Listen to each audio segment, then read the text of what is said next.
Bowling to McCusker. And that's the first wicket down. Caught that second slip by Kallicharran, the breakthrough that West Indies needed so badly. Boyce just getting that leg cutter to run away from the right hand of McCusker.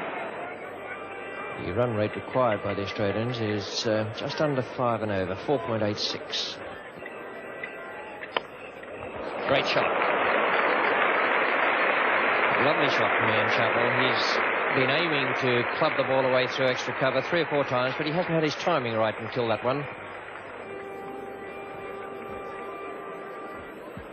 Boyce is still in charge of the bowling at the pavilion end. Starting now his 7th over. He's the solitary wicket taker so far. And a brilliant diving effort there by Boyce. Been so many difficult chances gone to ground here today.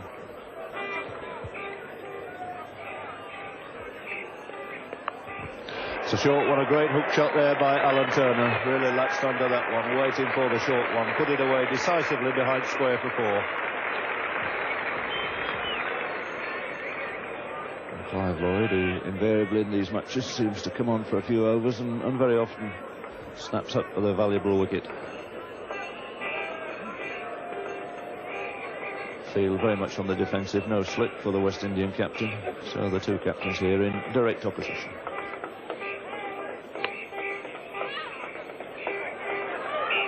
And very close, yes, he's running out. So Clive Lloyd, come on. A throw there from Viv Richards, a delighted Viv Richards. And Alan Turner, slow to set off, was ambling through, thinking he was safely home. But the speed, mobility of Richards tricked him in the end. And that's a blow to Australia when they were going so very well indeed. And the West Indian crowd, who've been extremely quiet for the last 45 minutes, back on their feet again now. As the West Indies take the 2nd wicket, that of Alan Turner, run out for 40 with the score on 81.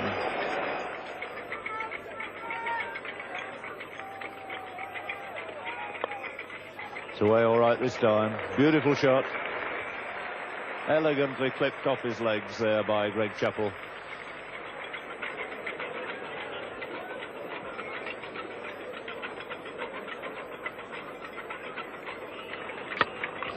Short and hit away most powerfully this time by Chappell.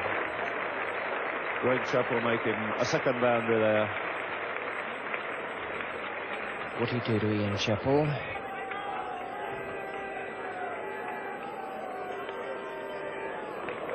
It's 4 runs, very fine glance there by Ian Chappell.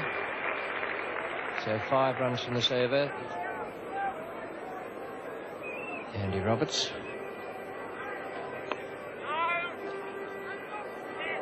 Oh, and this must be a run out here. He must be out. Richards again. Tragedy for Australia. Absolute tragedy with a misfield there. The old rule of never run on a misfield still holds good.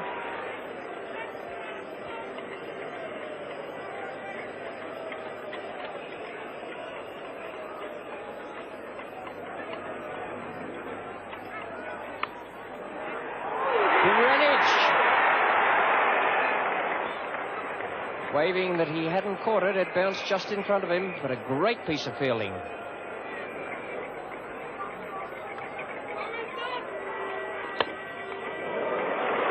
a good shot from Ian Chappell. Ben Van Holders the fieldsman, will pick it up inside the boundary. It's 3 to Chappell, and it brings up his half century. So a good fighting innings from the Australian captain.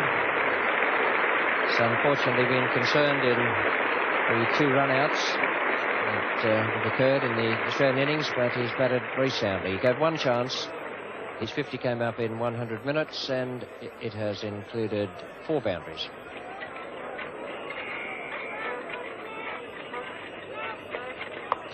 And a terrific shot. That really was a wonderful blow. Onto that so quickly. Enormous power, he put that away.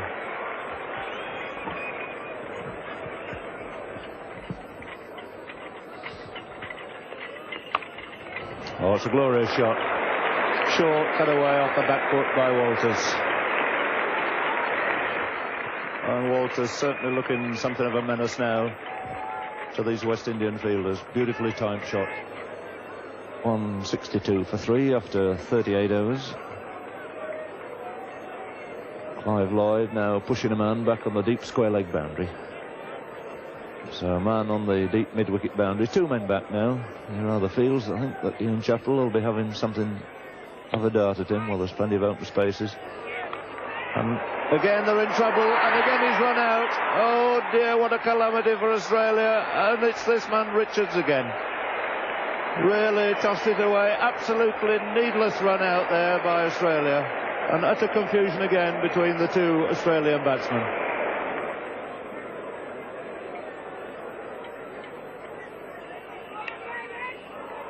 Turning that one off his legs. So into his stride fairly quickly. Takes 2 runs.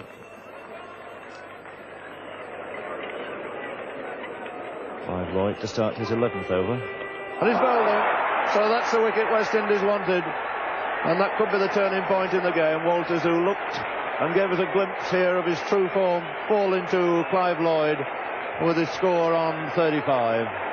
A 5th success for the West Indies, with the Australian score standing at 170. Boyce to Marsh.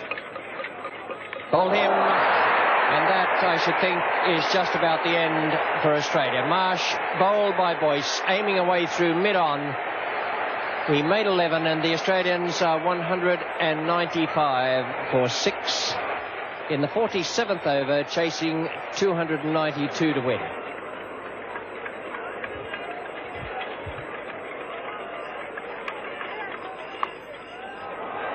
That's a good shot from Edwards, who's not a hooker, but he swung that around. He went with the ball, swung it around behind square leg for 4 to take him on now to 24.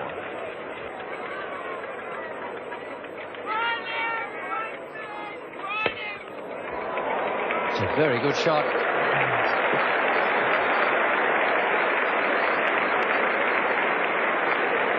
Beautiful lofted straight drive from Gilmore.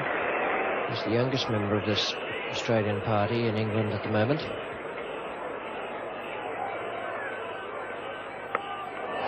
And that must be out.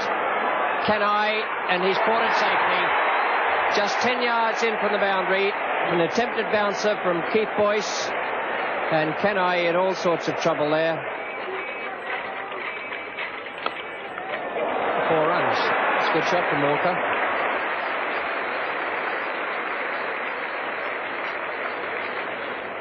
Well, 6 overs have cost 30 runs. Boyce now is bowling his 12th over to Edwards. And it's in the air, and Fredericks must catch that. A simple chance. And Australia have lost their 8th wicket for 231. The West Indian crowd is going wild over on the left of the ground. Max Walker now is on 7, facing Keith Boyce. Holder. And that's out. The 4th run out of the innings. A very fast throw from Holder. I wouldn't mark it down as one of the best pieces of running between the wickets I've ever seen from any cricketer. And Max Walker is out, having turned the ball to Holder. Started off down the pitch. Was sent back by Thompson, who never had any intention of going, and there certainly wasn't a single there. So now we have 4 run-outs in this Australian innings, which stands now at 233 for the loss of 9 wickets. Fine shot from Thompson. Picked that nicely off his toes and into the square leg boundary for 4.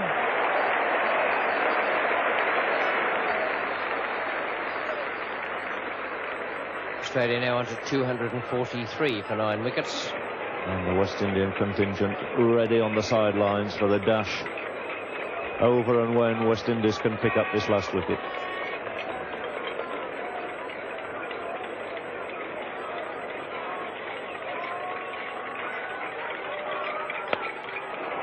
It's high in the air. He's middled it pretty well over the top of Clive Lloyd. So counts as 4 more. And the Australians not giving up without a great fight here.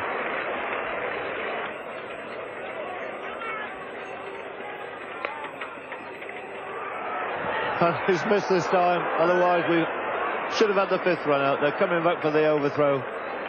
And if Richards had thrown to the other end, I think it might have been curtains.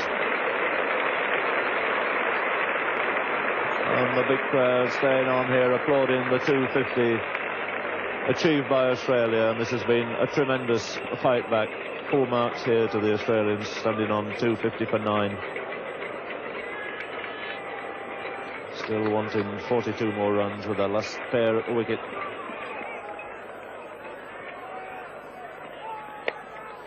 And that's it. That's it. It's going to go back. The overthrow off a no ball again. Overcome the crowd. They think it's over. They didn't see the no ball signalled, and these 2 batsmen are still running, and it's absolute chaos out there. Nobody knows what's happened. They can keep on running. Lilly says, keep going. We can run 10 here. Because nobody can find the ball. The crowd are on the field.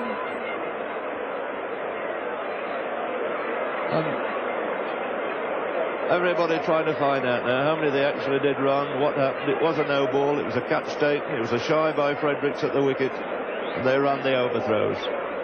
And Tom Spencer doesn't quite know what it's all about down there. And Thompson, who's played so well for his 21. And he's out. That's a great step, but what a way to end the match. 274. And I've never seen cricketers move as quickly, gathering the sacred stumps. The charge of the brigade over. A win for West Indies here by 17 runs. And unforgettable scenes here at Lord's Cricket Ground at the end of one of the greatest one-day matches one could ever possibly wish for. 291 scored by West Indies, 274 the Australian reply. And the crowd gathering in there now, mobbing over the pitch. They've waited a long time. Keith Boyce still unable to get through. That great mob of people that have surged onto Lord's ground here. The British law doing its best there to keep this excited crowd away. And Prince Philip, of course, president of MCC, with the trophy in his hand, beckoning to Clive Lloyd to come up and receive it. And it goes to this magnificent cricketer, and how well he and his team have deserved it.